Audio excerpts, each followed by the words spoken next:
Assalamualaikum warahmatullahi wabarakatuh. Selamat pagi anak-anak semuanya. Semoga semuanya diberikan kesehatan oleh Allah Subhanahu wa taala dalam rangka mencari ilmu dengan niat lillahi taala.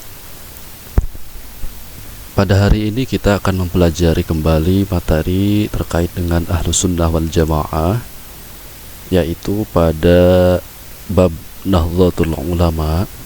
Namun sebelum kita masuk ke materi Nahdlatul Ulama, Bapak ingin sampaikan terlebih dahulu terkait dengan ajaran Ahlus Sunnah wal Jamaah. Nah, pokok ajaran Ahlus Sunnah wal Jamaah ini terbagi ke dalam 3 bagian. Yang pertama yaitu di bidang akidah, kemudian di bidang syariat, dan di bidang tasawuf ataupun bidang akhlak. Oke, kita lihat dulu seperti apa di antara ajaran pokok Ahlus Sunnah wal Jamaah ini yang kita anut ini. Oke, sebentar.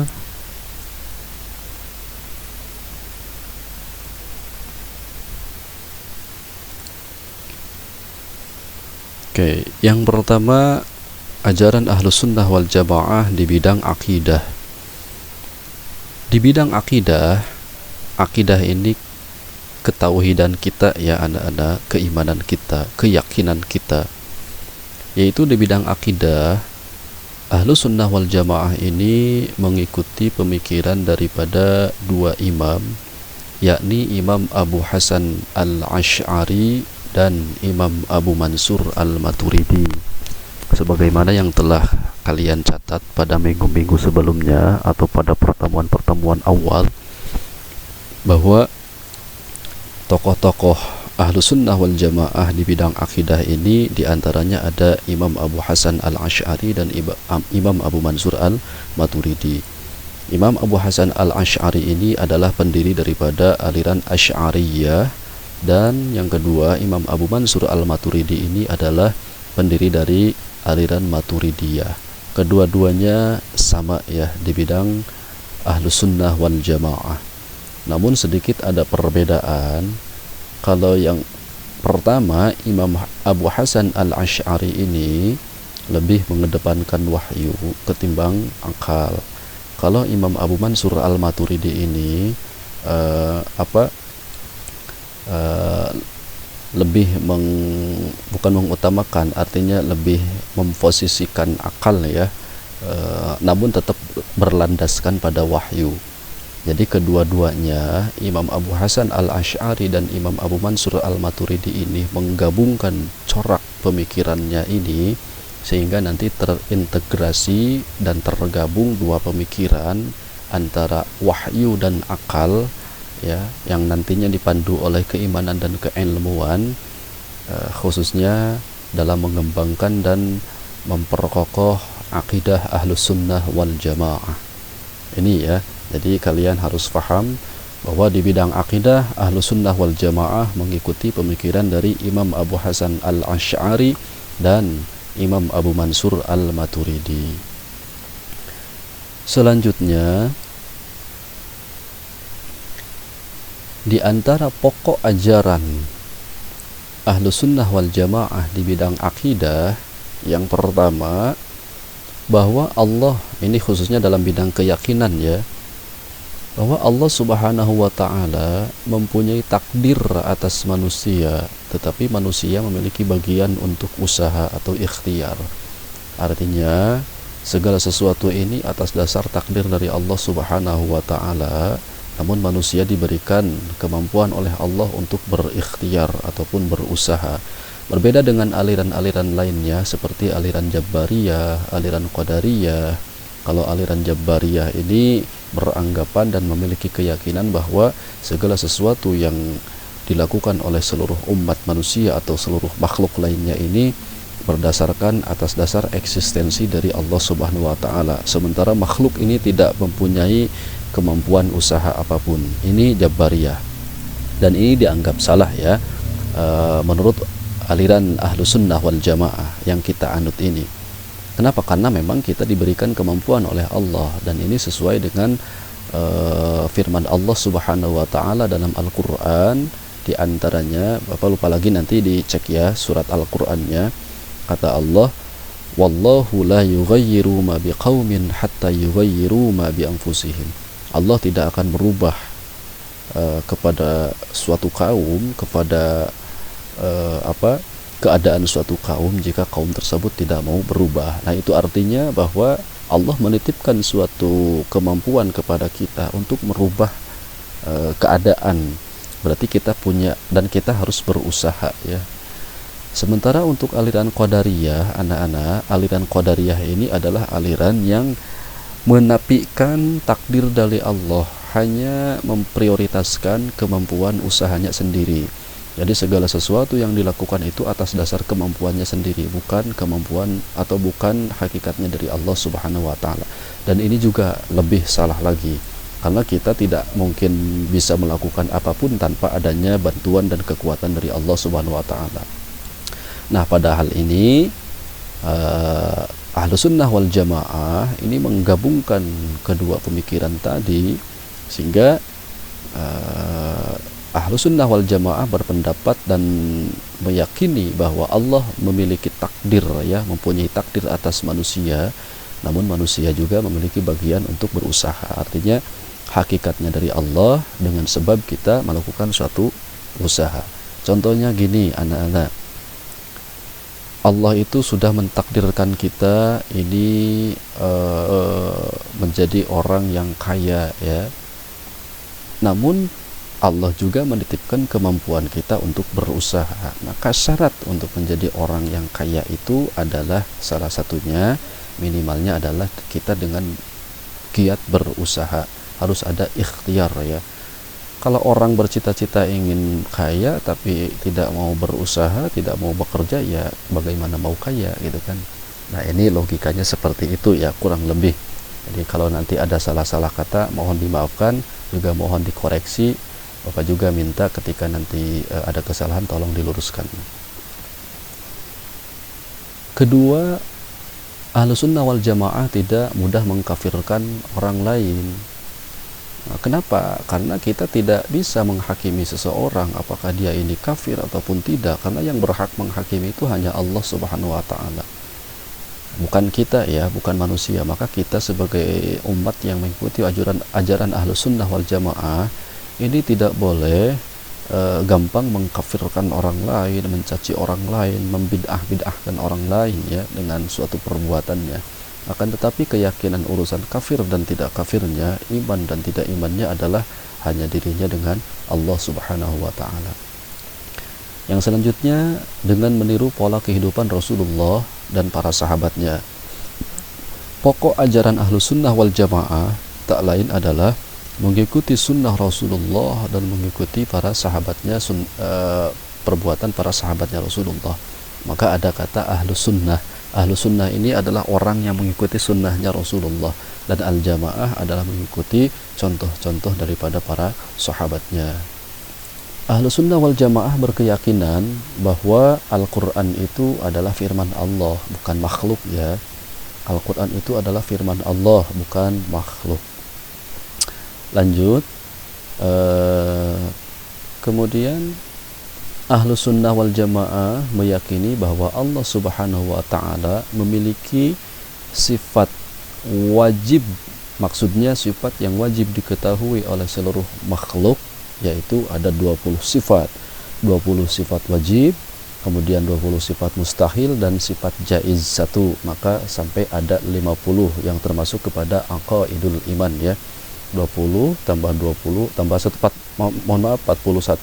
Nanti ditambah lagi dengan 4 sifat wajib bagi Rasul, 4 mustahil bagi Rasul, dan 1 sifat jaiz bagi Rasul. 9. 41 tambah 9 jadi 50. Nah, ini sesuai dengan akidahnya Ahlus Sunnah wal Jamaah, tertera pada aqaidul iman yang 50. Ahlus Sunnah wal Jamaah berpendapat bahwa orang yang beriman kelak masuk surga dan dapat melihat Allah jika Allah mengizinkan. Ini juga sama keyakinan kita dalam ajaran akidah Ahlus Sunnah wal Jamaah, bahwa berpendapat orang yang beriman nanti insya Allah akan dimasukkan oleh Allah ke dalam surganya Allah, ya. Dan ini sesuai dengan ridhonya Allah. Juga selain daripada itu, Allah akan memperlihatkan zatnya bagi orang yang diizinkan oleh Allah. Ini adalah keyakinan dari ahlu sunnah wal jamaah. Kemudian ahlu sunnah wal jamaah juga berpendapat bahwa keadilan Allah adalah menempatkan sesuatu sesuai dengan tempatnya, bukan menyamaratakan ya. Jadi adil dalam hal ini bukan menyamaratakan, nominalnya sama, volumenya sama, besar kecilnya sama, tidak. Tapi artinya Allah di sini adil dalam hal ini adalah menempatkan sesuatu sesuai dengan tempatnya. Oke, dilanjut lagi.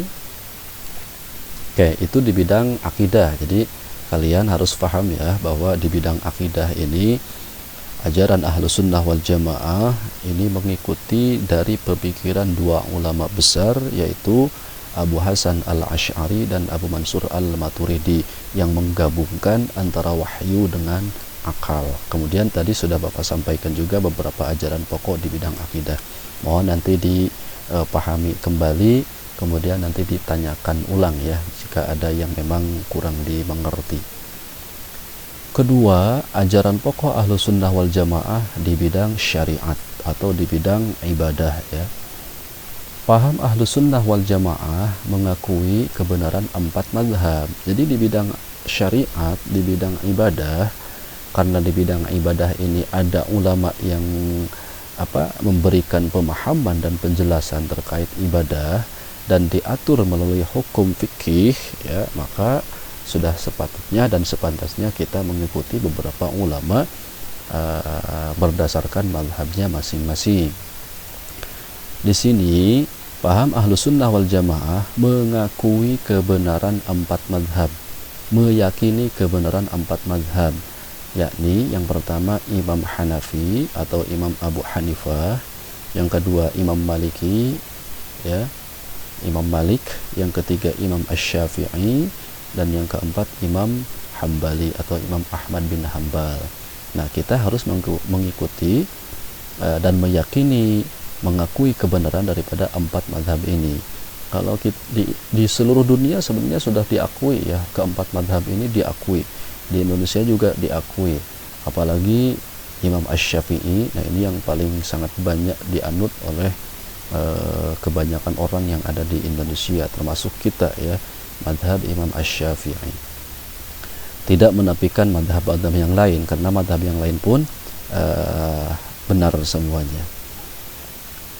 Bagaimana caranya kita mengikuti atau mengakui kebenaran 4 madhab?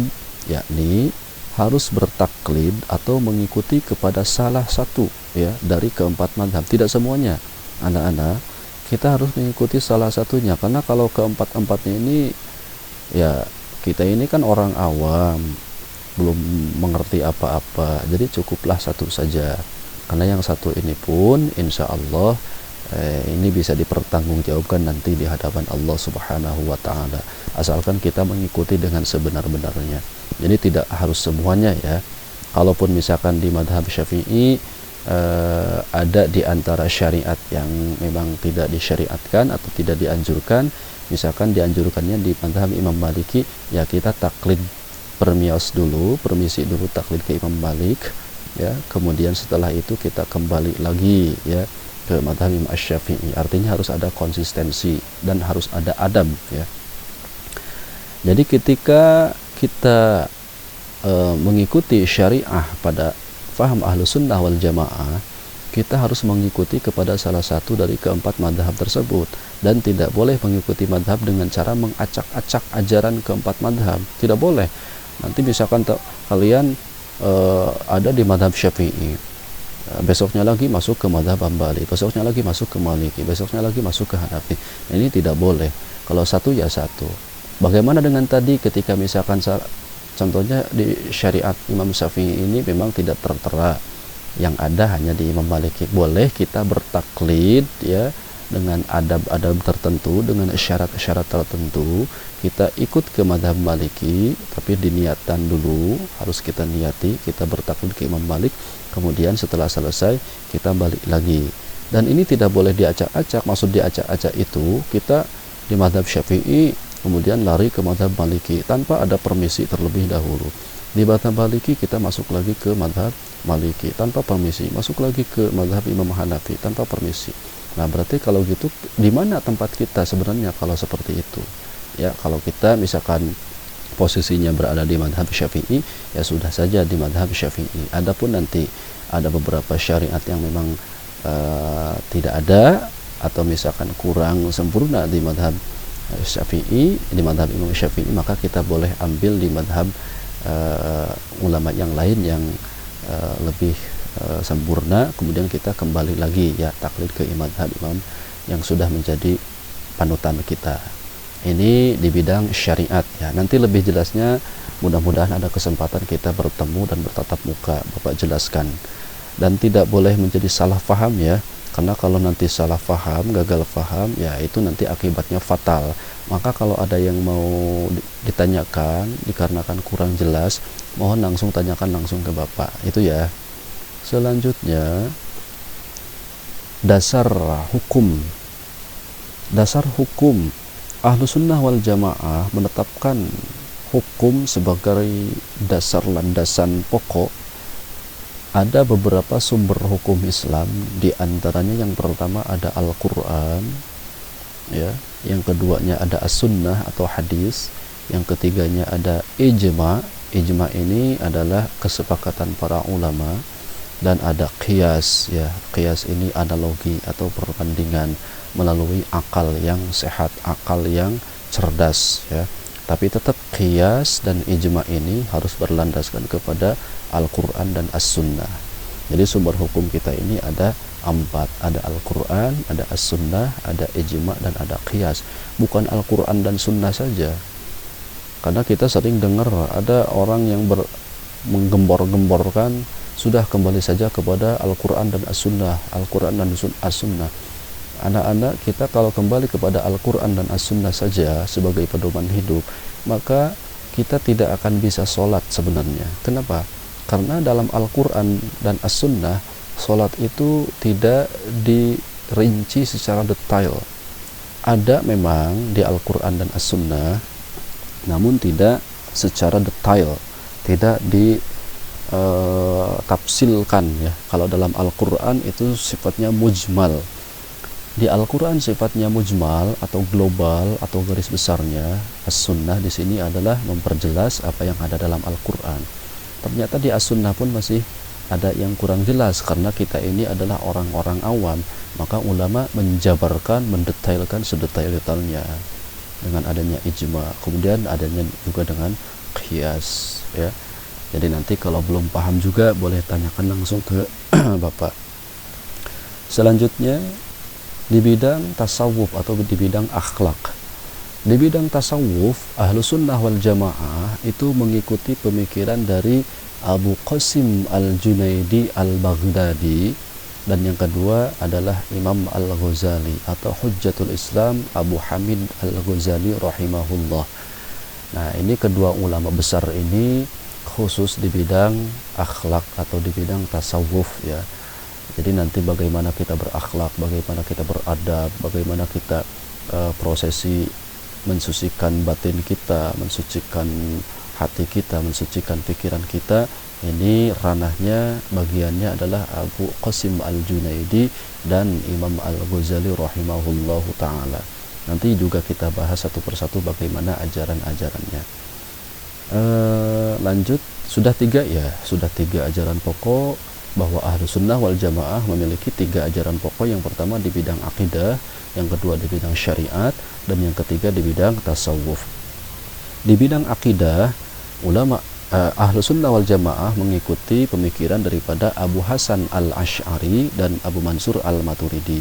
Di bidang syariat, Ahlus Sunnah wal Jamaah mengakui dan meyakini kebenaran 4 madhab yakni madhab Imam Hanafi, madhab Imam Maliki, madhab Imam Syafi'i, dan madhab Imam Hambali. Kemudian di bidang tasawuf, ulama Ahlus Sunnah wal Jamaah mengikuti 2 ulama besar, yaitu Abu Qasim al-Junaidi al-Baghdadi dan Imam al-Ghazali rahimahullahu ta'ala. Kemudian, nah ini sesuai dengan kajian tasawuf ya. Tadi dikatakan bahwa tasawuf itu adalah prosesi cara penyucian lahir dan batin ya. Di sini ada 3 tingkatan menyucikan lahir dan batin kita. Jadi bukan cuma menyucikan lahir saja ya, tapi batin pun perlu disucikan. Menurut Imam Abu Qasim Al-Junaidi Al-Baghdadi ada 3 tahapan. Ya, nanti kita praktekkan, mudah-mudahan bisa ya. Yang jelas kita sekarang pahami saja dulu. Yang pertama, ketiga tingkatan untuk menyucikan lahir dan batin itu, yang pertama ada takhalli ya. Ini dibacanya takhalli. Apa itu takhalli? Yaitu mengosongkan diri dari sifat-sifat yang tercela baik lahir maupun batin, di antaranya seperti hasud, tamak, takabur, bakhil, khianat, dusta, riya dan yang lainnya. Nah, ini namanya takhalli. Jadi sifat-sifat atau akhlak-akhlak yang tercela, yang jelek dalam hati kita dan pikiran kita, kita keluarkan semuanya ya, dikeluarkan. Artinya tidak boleh melakukan perbuatan-perbuatan tercela yang seperti ini. Setelah dikosongkan batin kita dari perbuatan-perbuatan tercela, maka kita masuk ke tingkatan kedua, yaitu tahalli. Dibacanya tahalli. Kalau yang ini takhalli, kalau yang kedua tahalli. Apa itu tahalli? Yaitu mengisi dan membiasakan diri dengan sifat-sifat terpuji. Nah, tadi setelah dikeluarkan sifat-sifat jelek dan sifat tercelanya dari lahir maupun batin kita, maka kemudian kita isi kembali ya hati dan lahir kita ini dengan perbuatan-perbuatan dan sifat-sifat yang terpuji seperti takwa, ikhlas, tawakal, sabar, amanah dan yang lainnya. Kemudian setelah takhalli dan tahalli, maka ada tajalli. Tajalli itu adalah mengamalkan sesuatu yang dapat mendekatkan diri kepada Allah Subhanahu wa taala, seperti salat sunnah, zikir, puasa sunnah, berkhalwat. Berkhalwat itu adalah menyendiri untuk beribadah kepada Allah, di antaranya i'tikaf, tafakkur dan yang lainnya. Nah, ini 3 tingkatan ini adalah wasilah atau media atau sarana untuk menyucikan lahir dan batin kita. Ini juga merupakan bagian daripada ajaran pokok Ahlus Sunnah wal Jamaah ya. Kemudian kalau tidak salah ini sudah sampai di sini ya. Itu anak-anak yang dapat Bapak sampaikan, kurang lebihnya mohon maaf. Jadi sebelum nanti kita masuk ke materi Ahlus Sunnah wal Jamaah sebagaimana yang sudah kita catat pada minggu-minggu kemarin, Bapak ingin sampaikan untuk memperkuat materi kita yang sebelumnya terkait dengan ajaran Ahlus Sunnah wal Jamaah. Jadi mohon diingat, mohon dipahami juga ya, jangan sampai nanti salah paham ataupun gagal paham. Kalau memang ada yang kurang jelas dan ingin ditanyakan, maka tanyakan langsung kepada Bapak. Itu saja mungkin, mohon maaf. Mudah-mudahan kita diberikan ilmu dan wawasan yang berkah oleh Allah Subhanahu wa taala. Amin ya Allah ya rabbal alamin. Sekian, wallahu muwaffiq ila aqwamit thoriq. Wassalamualaikum warahmatullahi wabarakatuh.